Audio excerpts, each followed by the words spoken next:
آج دن ب دن جیسے جیسے لوگ کہتے ہیں ڈگریاں بڑھ گئیں، لیکن اس کے ساتھ ساتھ بیویوں کا حجاب اتر گیا، سڑکیں بھی بھر گئیں میرے بھائی، ہر محکمے میں عورتیں بیٹھ گئیں، ہر جگہ بیویاں آ گئیں، بینک میں عورتیں آ گئیں، پلازوں میں عورتیں آ گئیں، دفاتر میں عورتیں آ گئیں، جگہ جگہ گناہ کے یہ اڈے قائم ہو گئے۔ حبیب کریم سید عالم نور مجسم شفیع معظم صلی اللہ تعالی علیہ وسلم نے فرمایا جب بی گھر سے نکلتی ہے شیطان اسے تاڑتا ہے، وسوسہ اندوزی کرتا ہے، عورت نازک ہوتی ہے، عقل کی عادی ہوتی ہے، اس کو لوگ وسوسے میں ڈال لیتے ہیں۔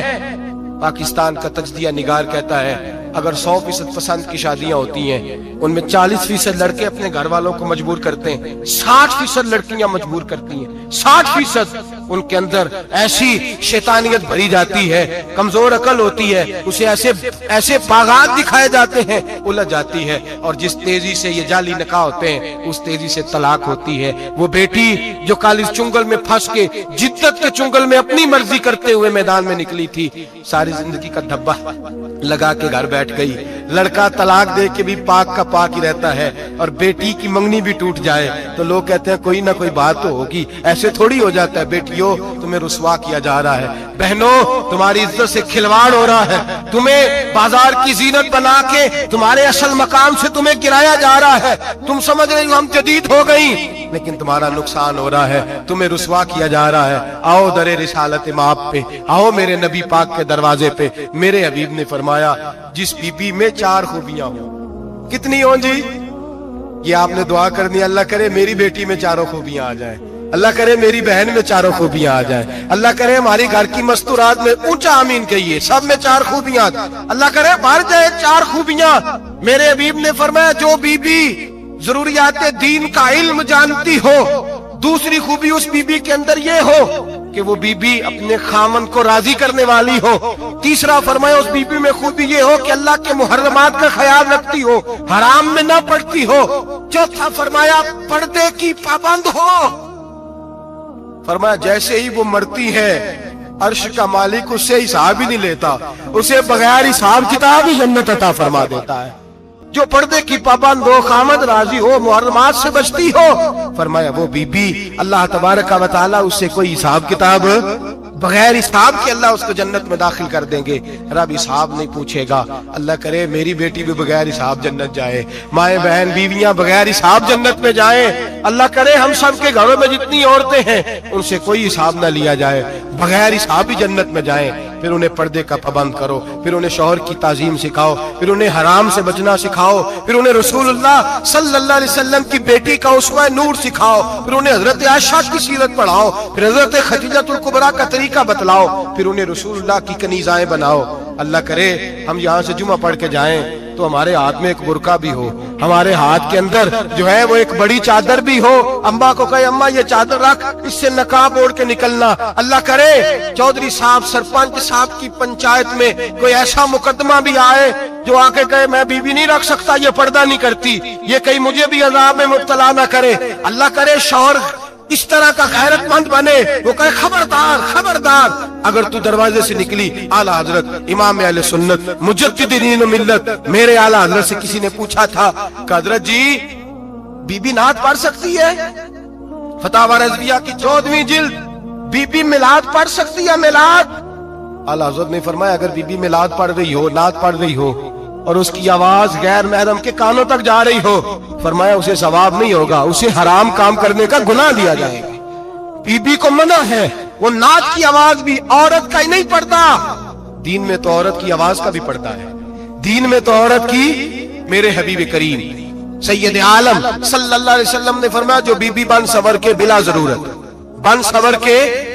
ضرورت بازار جائے، نبی پاک علیہ السلام نے فرمایا ایک قدم وہ اٹھائے گی تو اس پر اللہ کی لعنت برسے گی، فرشتوں کی لعنت برسے گی، زمین والے لعنت برسائیں گے، آسمان والے لعنت برسائیں گے۔